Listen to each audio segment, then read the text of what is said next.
So okay, so here we are. So in the continuation of instruction set. Okay, so here we come on with the concept of bidirectional pins. Okay, up to now we have seen with the Jagel tag pins with the one configuration of parallel input with the a number of with the parallel output and the serial mode or parallel mode operation we have seen as a scan cell operations. Okay, so but here in the bidirectional pins, okay, bidirectional pins. So these bidirectional pins are operated based on the Jagel tag standard itself. Okay, Jagel tag standard. But here one of the very special thing in the bidirectional pin in the sense. So the three boundary scan cells are used for defining an one read or one bidirectional operation. That is what. So you can see. So three scan cells are used for representing a boundary scan register. Okay, boundary scan register. What is this three in the sense? One first one for read the pin in input mode. This is for first operation. Okay. Second one comes out with one to drive the input to the output mode. Okay, output mode. And the third one comes out with the drive the pin enable signal. Okay, to enable the signal. That is what to activate that signal. So one thing is first one is to represent the input mode. Second one is for representing the output mode. And the third one is to enable the signal. Either the output data is set to be enabled or not to be enabled. So that is going to be selected based on the enable signal. So in between of these three resistors, that is what boundary scan resistors. So what does this three resistors do basically in the sense? So it represents firstly, when you have a system input signal, it drives directly towards the input cell itself. Okay, input cell. And to once if it drives towards the input cell, what happen? So from the previous last cell, it is going to gather the data and set for the scan operation. Okay, it sets for the scan operation. So this will be taken as a scan input. Okay, and this is set for scan output operation. And what were the system pin input information in the sense? This is for DI, that is what data input, and these are set for the D naught, data output operation. Now you can see this format is completely as one of the cell operation. Okay, one cell operation. So both the data input and data output are set there, and as well as scan input and scan output is represented. So in between we have our registers which were set to be, one is going to select for the input mode operation. Okay, one signal is going to select on with the input mode operation, and the rest of two signals are dependent upon the enable. Okay, based on the enable register. That is what it sets, either it is needed to set the output cell or it is needed to enable the line output. So based on these three registers, it can access the data from left to right or right to left. Okay, so that is what, if the data is set to be in a parallel input operation, the output will be taken as an serial. Okay, serial output. Or else, if you have a serial input data, the output can be represented as a parallel output operation. Okay, so bidirectional at the two ways, input side and output side, both can be represented over there. Okay, but the only thing is you need to define the system logic, either in which what is the parallel input, what is the parallel output, and how the boundary resistors are operated. Okay, that you have to be clear. And now here we come out with the one pin control of multiple tri-state pins. So one pin control.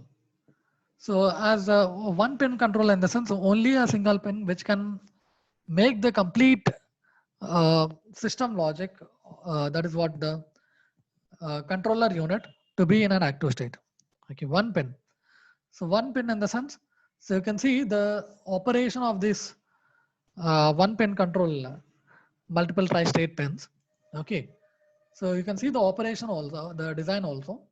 So where all the set of cells are connected to a one pin, one wire itself, where the dark indication. Okay, but here we have a TDI and TD naught. In between TDI and TD naught, we have a different sorts of resistors, as we know that. Okay, one is of device resistor, one is of input resistor, one is of data resistor, and so on. Okay, so between of these different resistors, the selection of the resistor module will be done based on the signal of logic. So what was the logic applied at this cell point? Okay, so if this is enabled, it selects with the sort of different resistors and enable the system logic. And as the same way, if the device resistor is enabled, what happened? It selects with the device resistor here and sets for the system logic operation. And in between, test data input and test data output can be operated. Okay, so this is taken from basic of JTAG standard itself, but operates on one pin control itself. Okay, yeah, and here we come out with the last concept of this unit. Okay, boundary scan description language. So in the boundary scan description language, so what is this boundary scan description language? In the sense, it is similar. Okay, it is similar as with the hardware description language. As we know that we have a hardware description language which can be represented with VHDL and as well as with the Verilog programming skills, right? So, but here we have a one more sort of language which is said to be boundary scan description language. So this was added to the JTAG boundary scan standard. So JTAG boundary scan standard. So this was used with this language was used within that communicating of the information between the boundary scan hardware and as well as with the on-chip system users. Okay, and in between of these two operations, we are going to use with the CAD tools or VHDL hardware description language. Okay, CAD tools are used over there by using with the VHDL hardware description language.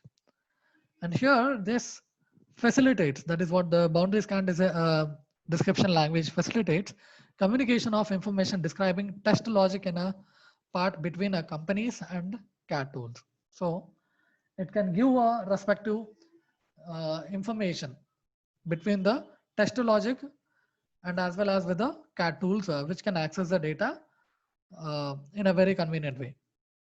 And the BSDL is used as an automatic test pattern generator to generate a chip test patterns and by high level and logic synthesis tool by synthesize the test logic. So this can also be used as an automatic test pattern generator. It can generate a sort of different test patterns, okay, which can be used as a high level logic or also a low level synthesized tool, which can access a set of generator test patterns. Okay, and but this cannot be used, not usable as a simulation model. Okay, why? Because this is a description language basically. Okay, but this is not a simulation model. So, and it cannot describe any voltage levels or current levels or timing levels cannot be described within this boundary scan description language. And boundary scan description language, one can describe the length of structure of boundary scan registers, availability of the option, test reset or a tap control reset pin, a physical location at the tap pins available at the JTAG. So this language, if you want to reset this content within the registers of TAP controller, what do? You need to use a test reset pin. So by using with the test reset pin and the TAP control reset pin, it can reset the complete device at the Jaggle tag instruction. By using with the Jaggle tag instruction modes, it can reset that on-chip data. Okay. So however, the TAP controller state diagram cannot be described. Also, the bypass resistor cannot be described as it is always present and always 1 bit long. So at this state, that is what the TAP controller state diagram we have already seen. Okay, this cannot be represented as a standard alone. Okay, standard one. And as the same way, bypass resistor cannot be described. Okay, bypass both the way of communication, it cannot be described. the only thing is it is going to use within 1 bit long operation itself. Okay.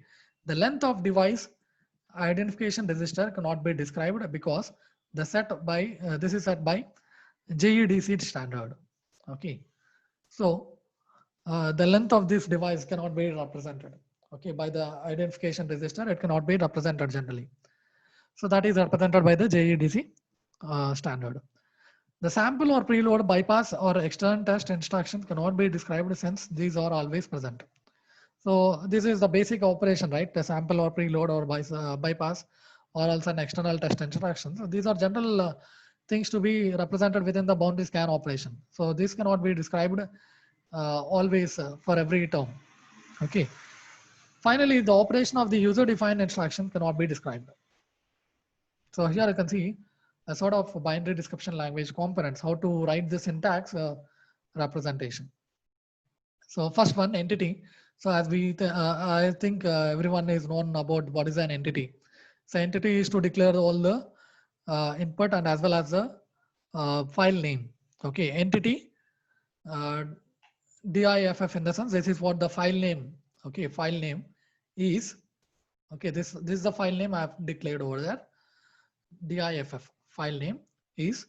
So generic as an input, generic physical pen map and string pack, port as an input declaration I've taken as an port, test data input, test mode select, test block as an input bit, TD not or is for output bit, input 1 and input 2 or for input bit, output 1 output is for output bit operation, output 2 is for buffer bit operation, output 3 is for output bit vector 1 down to 8, and output 4 is for declaring a vector term of 4 down to 1, and bidirectional register, BIDR in the sense bidirectional register.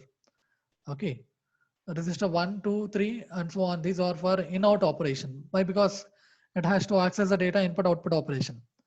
G and A ground, VCC, link package bits. And overall, these are all the things can be accessed through the package of 1994.all. This is the standard package which was used for operating on BSDL description language components. Okay, attribute, boundary scan register for entity and so on. So if we can write the conditions at the below end. So these are all the